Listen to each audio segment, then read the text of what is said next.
একটা গল্প মনে পড়ে গেল।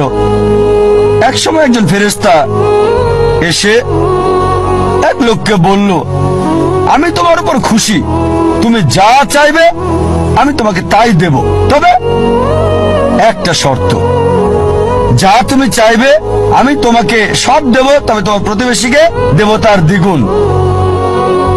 লোকটা বলল, একটা রোলেক্স ঘড়ি আমার চাই। ফেরেশতা তাকে রোলেক্স ঘড়ি দিয়ে দিল। প্রতিবেশী দুটো রোলেক্স ঘড়ি পেল। লোকটি বলল, একটা মার্সিডিজ গাড়ি আমার চাই।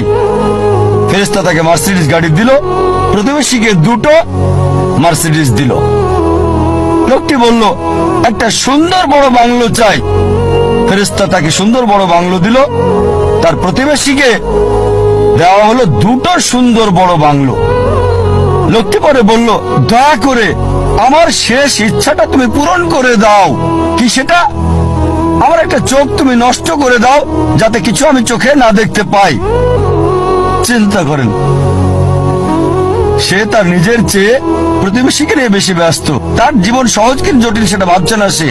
প্রাচুর্য কি দারিদ্রতা যাই থাকুক, সে বেশি চিন্তিত তার প্রতিবেশীর চেয়ে ভালো জীবন যাপন করা নিয়ে। এ কারণেই সে ফেরেশতাকে বলল, আমার একটা চোখ নষ্ট করে দাও, যাতে প্রতিবেশীর দুটো চোখই নষ্ট হয়ে যায়। এভাবে আমরা প্রতিবেশী কেন্দ্রিক। নিজে সুখী কিনা ভাবছে না, দেখতে পারবে কিনা সেটা ব্যাপার না।